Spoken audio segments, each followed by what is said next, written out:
Joe கிச்சனில் இன்றைக்கி special Mysore mutton. மைசூரில் இந்த டிஷ் பாப்புலரானு தெரியாது, பட் சிங்கப்பூர் ரெஸ்டாரண்ட்ஸில் இது ஒரு ரொம்ப பாப்புலரான ஒரு ஐட்டம். இது வீட்டில் எல்லாத்துக்கும் பிடிக்குங்கிறதுனால நான் வீட்டில் ட்ரை பண்ணி பார்த்தேன். ரொம்ப நல்லா வந்தது.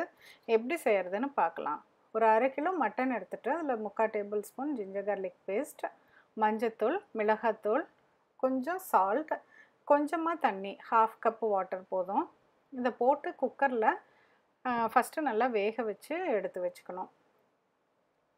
அதுக்கப்புறம் ஒரு மிக்ஸி ஜாரில் ஒரு பெரிய வெங்காயத்தை கட் பண்ணி எடுத்துட்டு, சோம்பு 1 டீஸ்பூன், சீரகம், மிளகு ரெண்டும் ஒரு டீஸ்பூன், அதுக்கப்புறம் ஒரு 12-15 முந்திரி, பட்டை, கிராம்பு, ஏலக்காய்.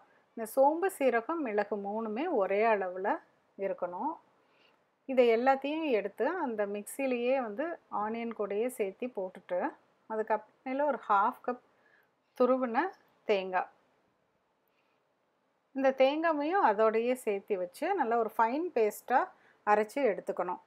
இப்போ இதை நல்லா வதங்கிறதுக்கு கொஞ்சம் ஆயில் ஜாஸ்தியாக தான் விடணும்.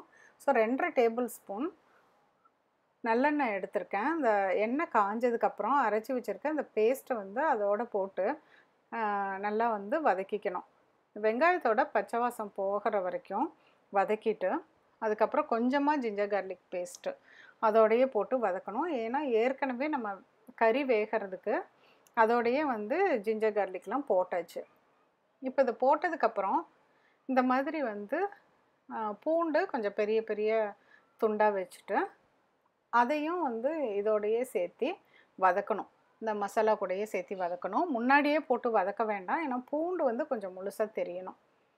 அப்புறம் இதோட கொஞ்சம் மஞ்சத்தூள், மிளகாத்தூள், கொத்தமல்லி தூள், இது 3ஐயும் போட்டு நல்லா வதக்கிக்கலாம்.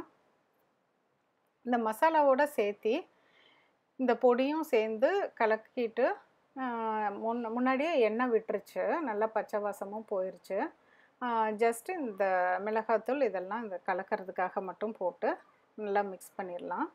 மிக்ஸ் பண்ணிவிட்டு இதோடு சேர்த்து இன்னும் கொஞ்சமாக உப்பு போட்டால் போதும். ஏற்கனவே கறியில் போட்டிருக்கறனால ரொம்ப சால்ட்டு தேவையில்லை. இப்போ இந்த மிக்ஸி ஜாரில் கொஞ்சம் தண்ணி ஊற்றி கலக்கி, அந்த தண்ணி ஒரு 1/2 கப்பு தண்ணி ஊற்றினா போதும், ரொம்ப தேவையில்லை. இப்போ இதையும் ஊற்றுனதுக்கப்புறம் நல்லா அந்த கலர் சேஞ்ச் ஆயிரும். இப்போ பூண்டும் முழுசாக தெரியுது. அதுக்கப்புறமேல நம்ம வேக வச்சுருக்க அந்த மட்டனை அந்த தண்ணியோடையே சேர்த்து இது கூட போடணும்.